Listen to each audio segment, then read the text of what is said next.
found the instructions for the Midnight Man ritual on an obscure forum at 2 a.m., posted by someone with the username Last Warning. The post was simple. Want to meet something that shouldn't exist? Try this ritual.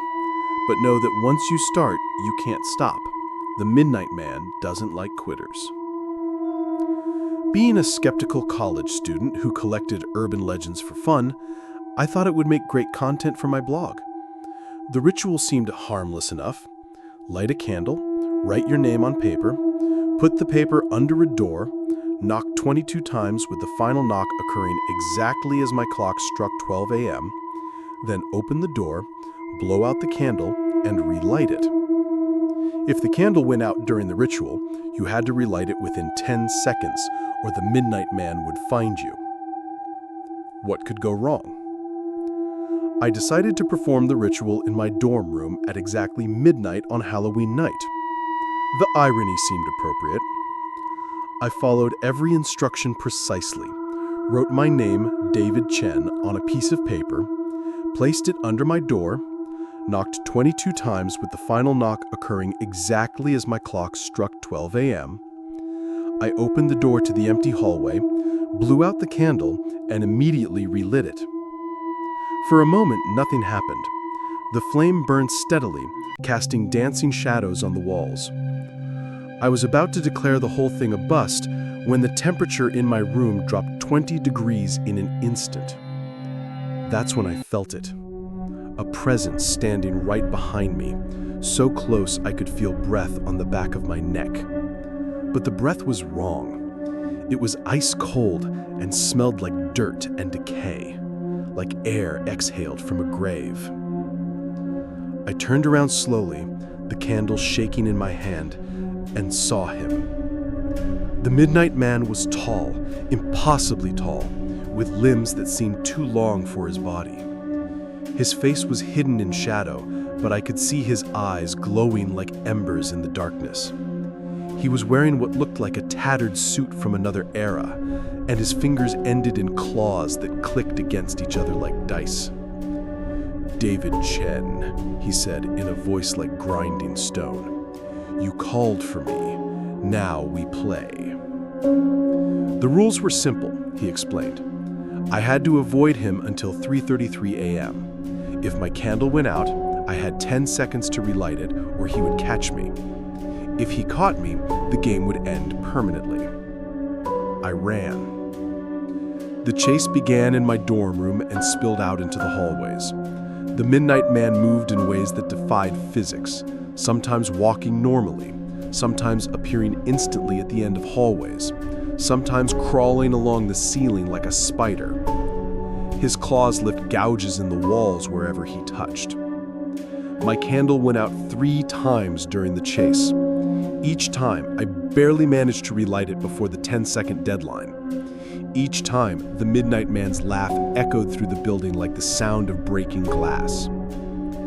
Other students slept through the entire ordeal, somehow unable to hear the sounds of our deadly game.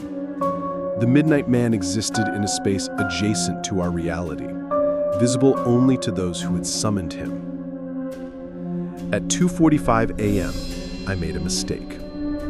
I tried to hide in the basement laundry room, thinking the Midnight Man might lose track of me among the machines.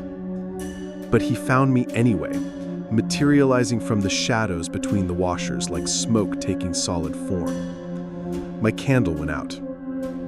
I fumbled for my lighter, my hand shaking so badly I could barely operate it.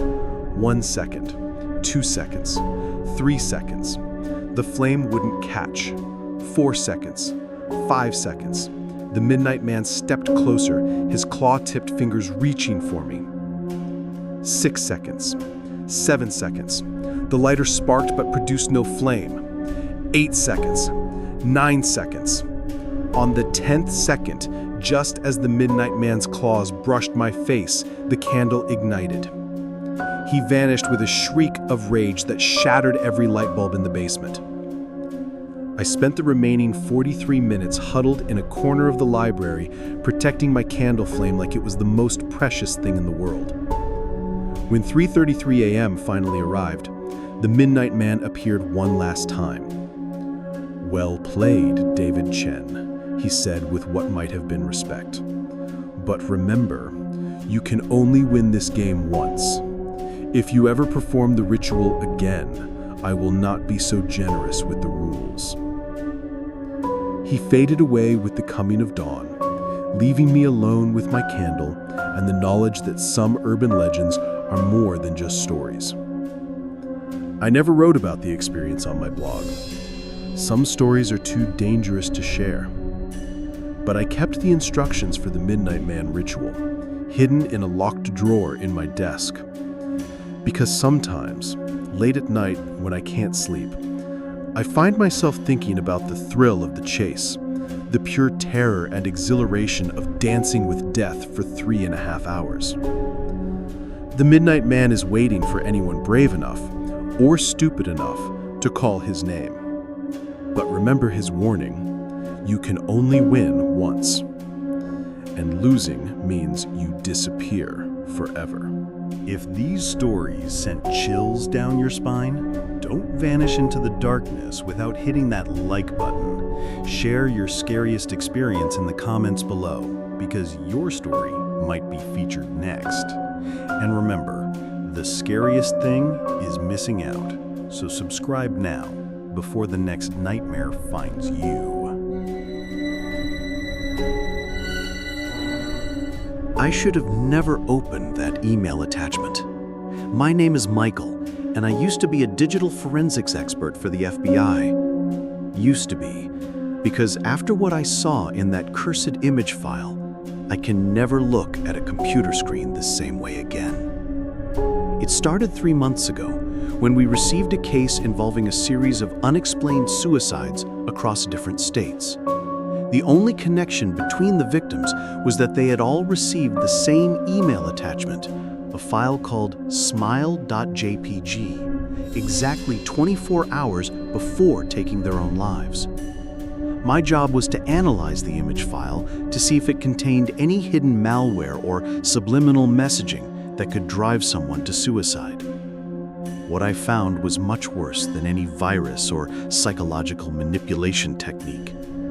The image appeared to be a simple photograph of a woman smiling, but there was something wrong with the smile. It was too wide, stretching from ear to ear in a way that human facial muscles shouldn't be able to achieve. Her teeth were perfectly straight and white, but there were too many of them, like rows of shark teeth crammed into a human mouth. But the most disturbing part was her eyes. They were completely black, not just the pupils, but the entire eye socket filled with darkness so deep it seemed to absorb light from the screen. And no matter which angle I viewed the image from, those eyes seemed to be looking at me. At first, I thought it was just a disturbing piece of digital art, maybe created to shock people or serve as some kind of internet prank. But as I analyzed the file deeper using advanced forensics software, I discovered something that made my blood run cold. The image was changing. Every time I opened the file, subtle details were different. The woman's smile would be slightly wider, her eyes would be positioned differently, and sometimes I swear I could see her head tilting just a fraction to the left or right. It was impossible. Image files don't change on their own. They're static data, unchanging binary code. But smile.jpg was alive. On the third day of analysis, I made the mistake of leaving the image open on my screen while I went to get coffee. When I returned, the woman in the photograph had moved. She was no longer centered in the frame. She had shifted to the right side of the image, and her impossibly wide smile was facing directly toward the edge of the screen as if she was trying to climb out. That's when I heard the laughing. It started as a faint giggle coming from my computer speakers, even though I had the volume turned off. The laughter grew louder and more maniacal with each passing second, a sound that no human throat could produce. It was the sound of pure madness, of something that had never been human trying to imitate human emotion. I tried to close the file, but it wouldn't respond. The image filled my entire screen, and the woman's face began to stretch and distort, growing larger and larger until those terrible black eyes filled my entire field of vision. The laughter became deafening, echoing, not just from my speakers, but seemingly from inside my own skull. That's when I saw the text appearing at the bottom of the screen, typing itself one letter at a time. "Look behind you." I turned around, and she was there, the woman from the photograph, standing in my office, her impossible smile stretching across her face like a wound. Her black eyes reflected no light, and when she opened her mouth to laugh, I saw rows and rows of teeth going back into darkness deeper than any throat should be. I ran. I left everything, my job, my apartment, my life. I've been running for 3 months now, staying in different motels, never in one place for more than a night. Because she follows me. Every screen I see, televisions, phones, computer monitors, even digital clocks, sometimes shows her face for just a split second. And every time I see her, her smile is a little wider. I'm writing this as a warning. If you ever receive an email with an attachment called smile.jpg, delete it immediately. Don't open it. Don't analyze it. Don't even look at the thumbnail preview. Because once you see her smile, she sees you too. And she'll never stop smiling. If these stories sent chills down your spine, don't vanish into the darkness without hitting that like button. Share your scariest experience in the comments below, because your story might be featured next. And remember, the scariest thing is missing out. So subscribe now before the next nightmare finds you. This is the declassified report of an experiment conducted by the Soviet Union in the late 1940s.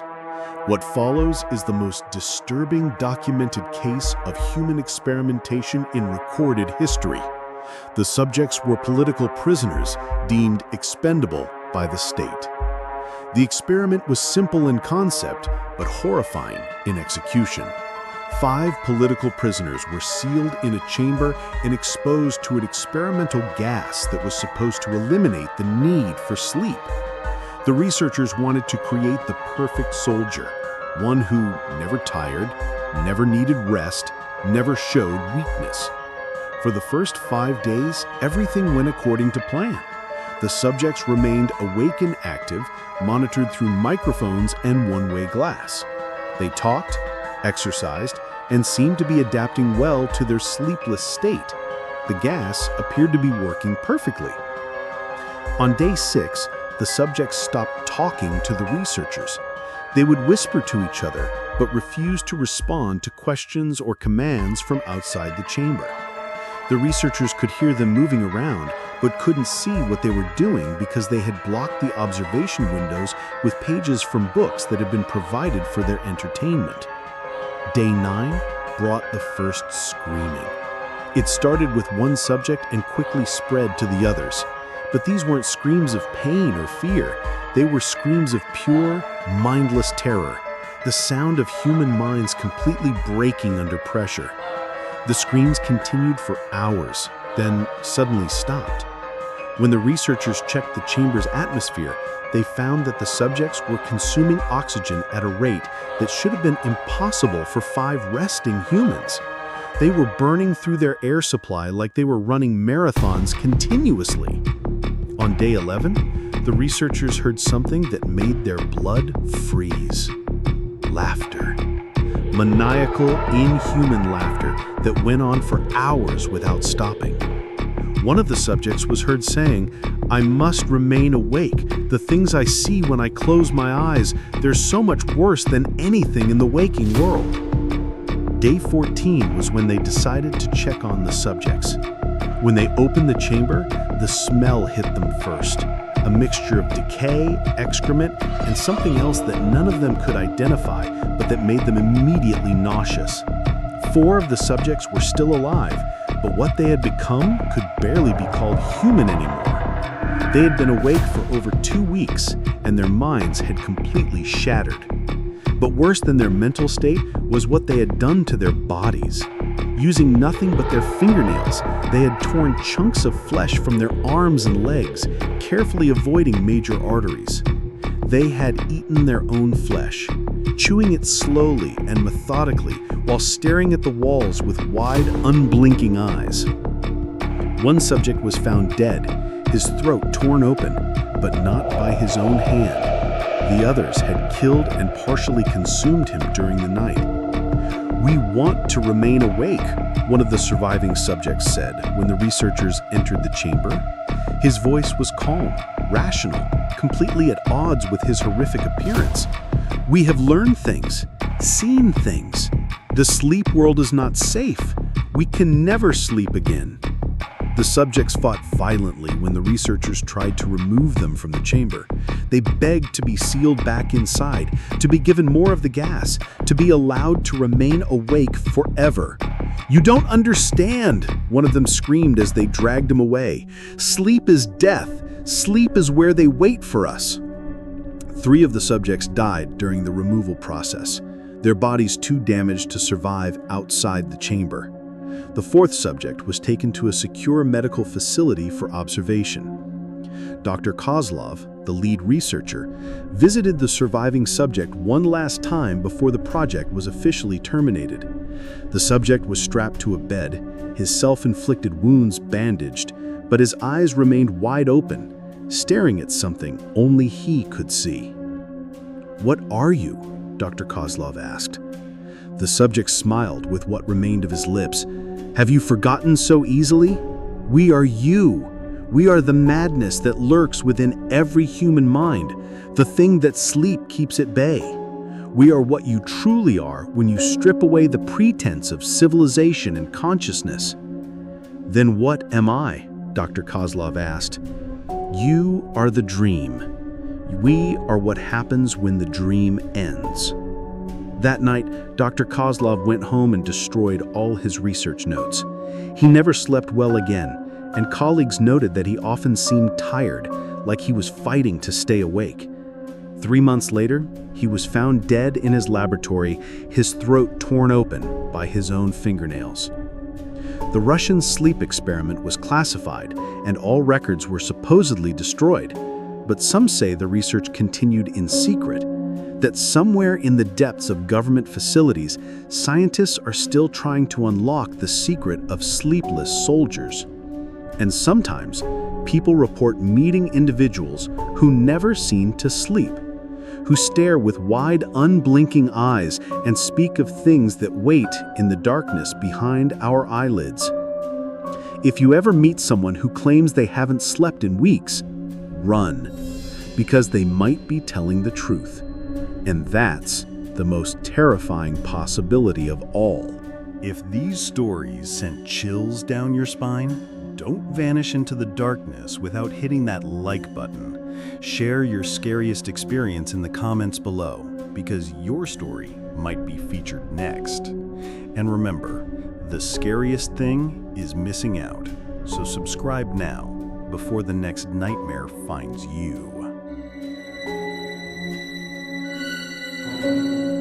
My username is GameHunter97, and I've been collecting vintage gaming consoles and rare cartridges for over 10 years. I thought I'd seen everything: prototype games, unreleased titles, even a few bootlegs that were worth more than most people's cars. But nothing prepared me for what I found at that garage sale in Salem, Oregon. The old woman selling the console claimed it belonged to her grandson, who had passed away under mysterious circumstances. She wouldn't elaborate, but she seemed desperate to get rid of it. The console itself was a modified Nintendo Entertainment System, painted matte black with strange symbols carved into the plastic casing. "He called it the Devil's Nintendo," she told me, her hands shaking as she wrapped it in newspaper. "Said it played games that weren't supposed to exist. I just want it gone." I should have listened to the warning in her voice, but the collector in me was too excited. A custom NES with what appeared to be occult modifications? This was the find of a lifetime. Back home, I hooked up the console to my streaming setup. My followers on Twitch were always interested in rare gaming finds, and I figured this would make great content. The console came with a single cartridge. No label, just black plastic with more of those strange symbols scratched into the surface. When I powered on the system, instead of the familiar Nintendo logo, the screen displayed a message in red text: "Welcome to Hell.NES, loading your personal nightmare." The title screen showed what looked like a normal 8-bit platformer called Buried Alive. The graphics were crude but effective. A pixelated character that looked suspiciously like me, standing in front of a graveyard. I assumed it was some kind of horror homebrew game, probably created by the previous owner as a hobby project. I pressed start and began playing. The first level seemed normal enough. My character, who looked more like me with each passing minute, as if the game was learning my appearance from my webcam, had to navigate through a cemetery, avoiding zombies and collecting keys to unlock gates. But something was wrong with the controls. Sometimes my character would move without my input, walking toward dangers I was trying to avoid. The game seemed to have its own mind, forcing me into situations where death was inevitable.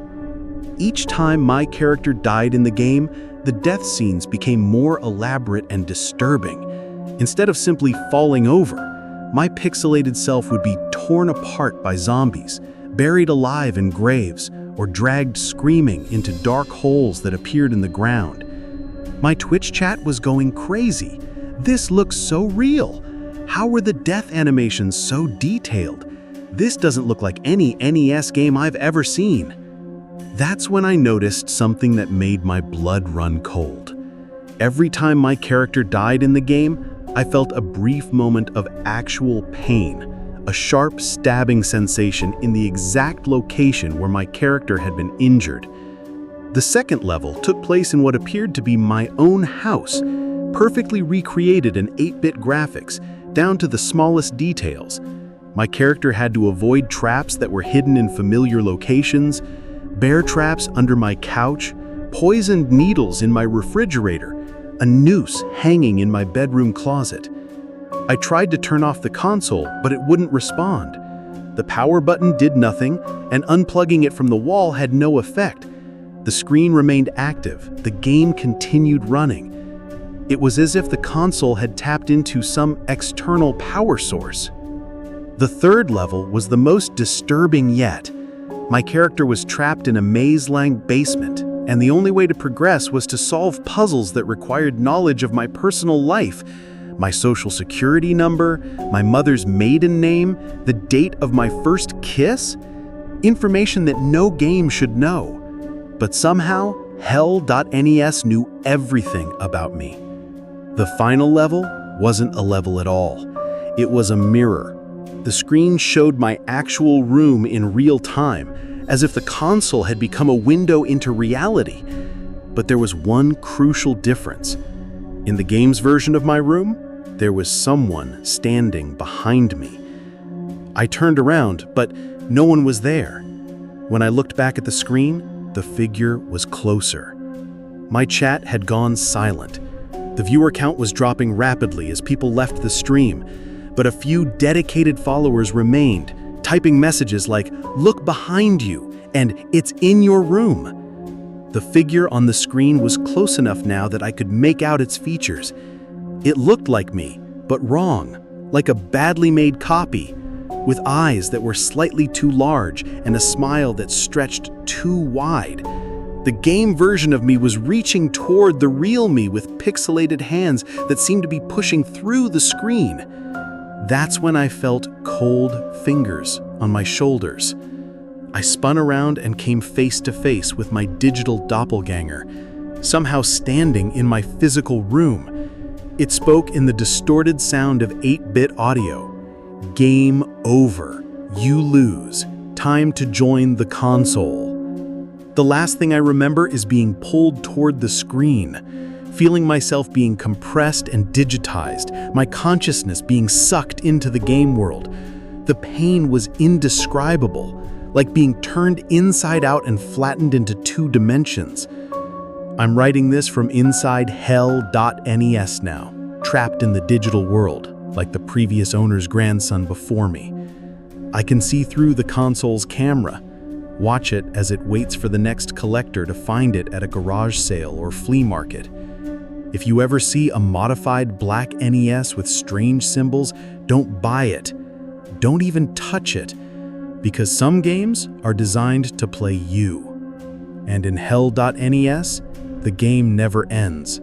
The only way to beat it is to find someone else to take your place. But I won't do that to another person. I'll stay here, trapped in pixels and code, as a warning to anyone who might listen. The console is still out there, waiting for its next victim.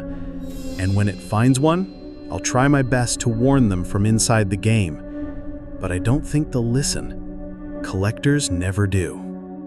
If these stories sent chills down your spine, don't vanish into the darkness without hitting that like button. Share your scariest experience in the comments below, because your story might be featured next. And remember, the scariest thing is missing out, so subscribe now before the next nightmare finds you.